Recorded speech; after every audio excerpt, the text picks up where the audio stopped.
Good afternoon, guys. Put the microphones on, keep put them behind the UEFA thing, please, guys. Hello. Okay, good to see you guys.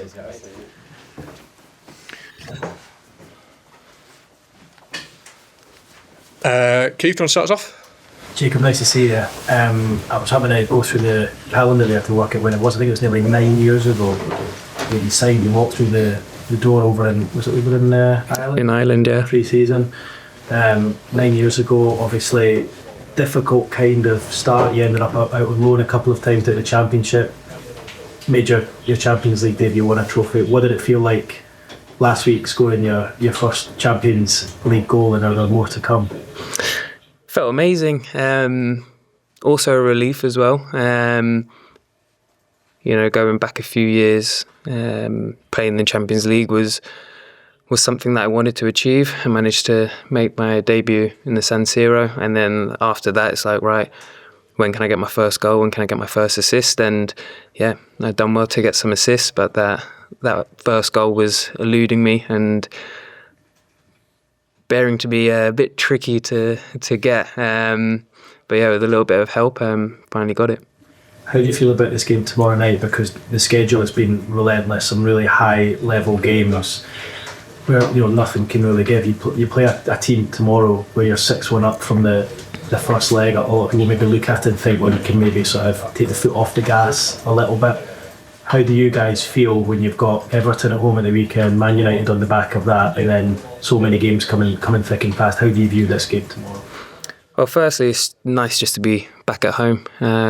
We've had 4 really tough away games in a row, and yeah, just to be back in our living room, so to say, that's actually something that we're all looking forward to. So yes, it's just nice to be back in front of our fans and playing in our stadium again. So we're really looking forward to tomorrow. So yeah, we know it's going to be a tricky game.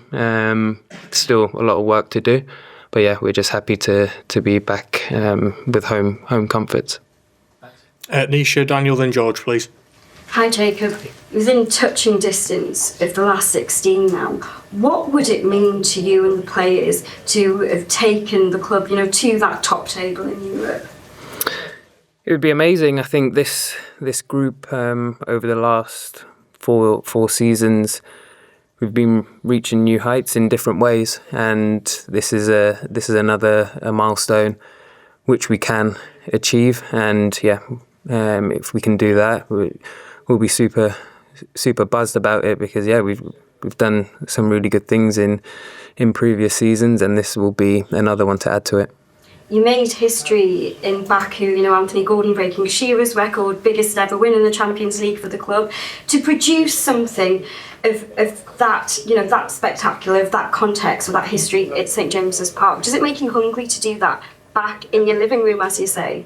Yeah, I think people who were watching at home, I think they would have been blown away with our start out in Baku, because I certainly was on the bench watching it. I was like, wow, go on guys.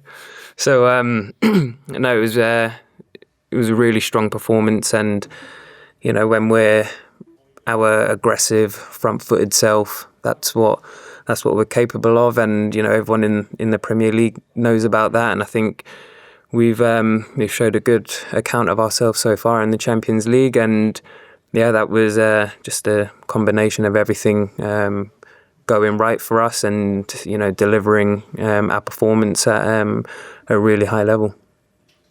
Daniel, George, then Damien, please. Jacob, you're one of the most senior players at the club now in terms of how long you've been here. You're part of the leadership group as well.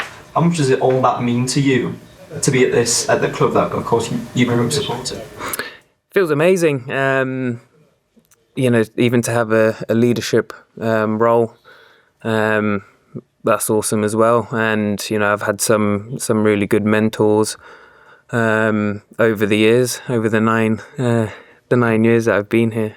Matt Ritchie for one, he was amazing for me, and yeah, I sort of took a lot from him. And I remember he was one of the first people I reached out to, and I got elected into the leadership group, and yeah, he said he had sensed them sort of qualities in me from early on. So yeah, no, it's good achievement to get while I've been here, and it is also something that I think I've added well to the group. Of course, you had loan spells as well in your earlier years at Newcastle. Did you ever envisage when you were perhaps away at West Brom, for example, that you get back to the club and be at a stage of your career where you're in that group and of course the club is in the Champions League? At West Brom, no. But then when I went to Sheffield Wednesday, yes, I could start seeing like a resurgence. So yeah, everyone has a similar journey that they want to go on. There's just different paths, and that was my path. And yeah, luckily when I was on that loan at Sheffield Wednesday, everything started to click for me. Came back, and then yeah, that's where I feel Jacob Murphy 2.0 was kind of formed, and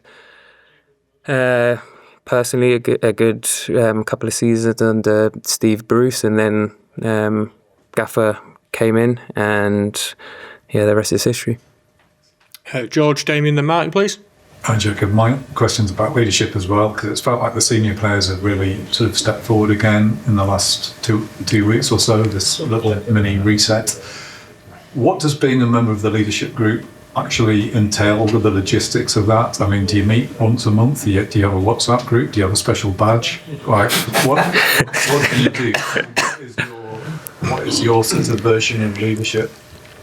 So we do have a WhatsApp group, and we'll talk on there, and we'll put messages in there before games about things that we want to kind of make people aware of in the build up of to games and stuff like that. But within the leadership group, everyone's got different qualities, and then yeah, for myself, it's, as you can tell from my voice, I'm not the loudest at shouting and stuff like that. So yeah, I like to be able to lead by example with my output, show people what it's like to be doing the right things. And I think the group is really good at following suit when they see good behaviours in front of them.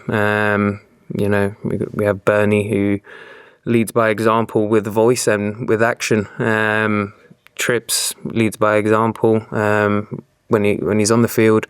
Bruno, I think that speaks for itself. Everyone can see with his performances, what sort of leader that he is and how inspiring he is. And also Nick Pope, really, really strong with his voice and his presence. So everyone has different unique things that they'll bring in the dressing room, behind closed doors, and then together that knitted in, functions a dream.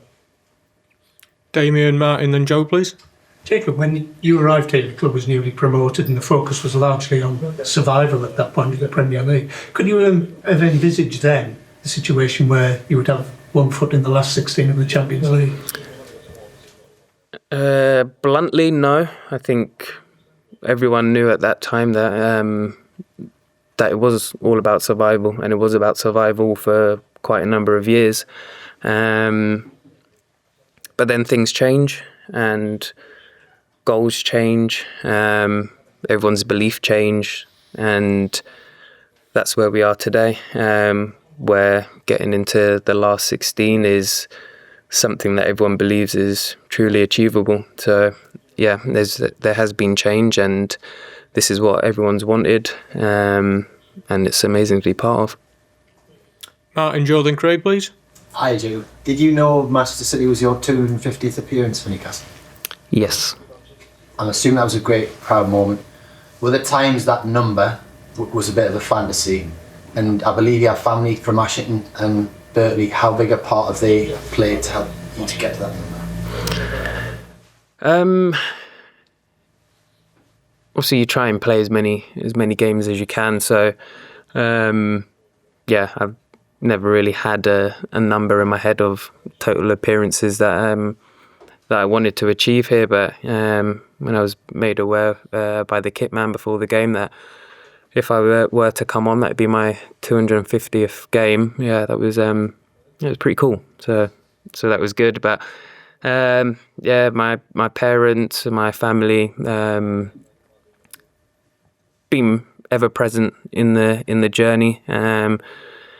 They've helped me a lot. I've had a lot of teammates that have helped me get to this number as well. A lot of managers, past and present, have really helped in me being able to have such longevity at the club and to see such a huge number of appearances here. So yeah, there's too many to thank for that. With having those northeast roots, have you turned to your family in the good and the bad times here to help? Your family are there just whenever, you know, they're always there. So it's a constant dialogue. They're with me through the highs and the lows, and that's just how it is with every family. They're always present. Julian Craig, please. Hi Jacob, just on the leadership group again, you obviously lost a big voice in Jamaal Lascelles a couple of months ago. How has it been in the group, not having him around? Yeah, Jam was he was a big figure.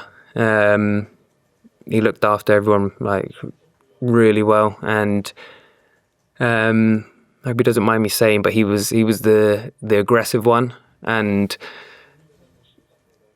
you need that in your team every now and then, and yeah, he had that, and with him it was all about total respect, and yeah, he could really lead the dressing room like that. So you know, we lose that aggression, but then we have different ways of now navigating that leadership group and making sure that we're going into every game fit and firing.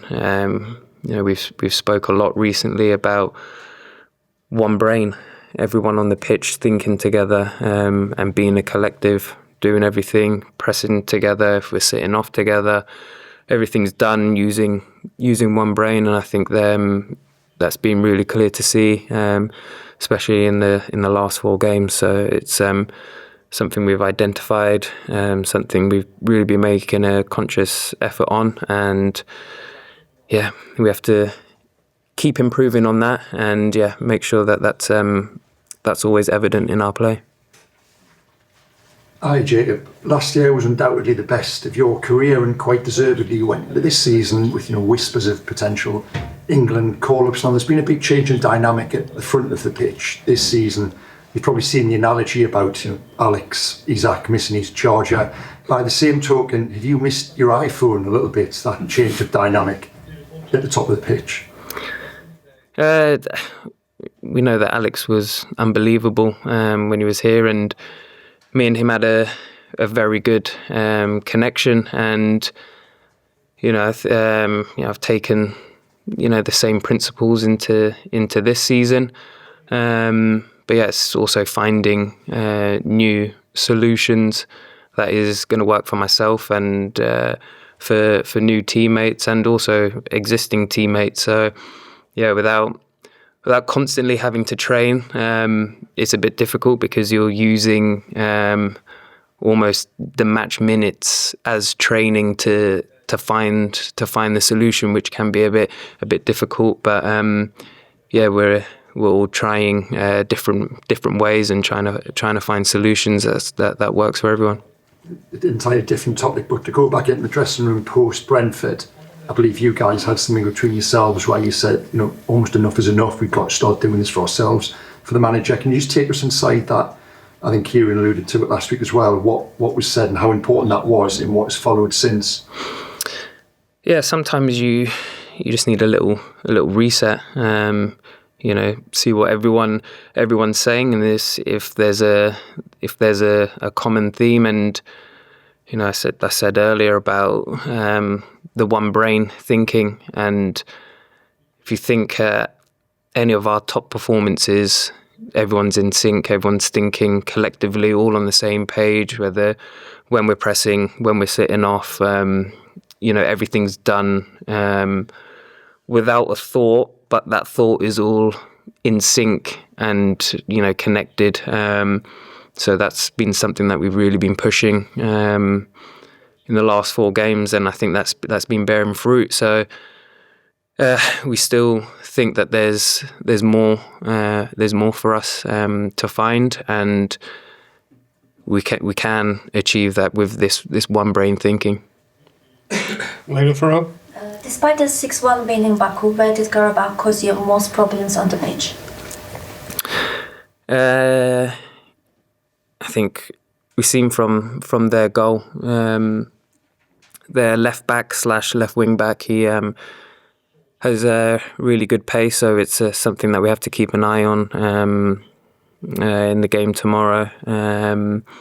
But yeah, they're a tricky customer. They get in behind very well with their 9.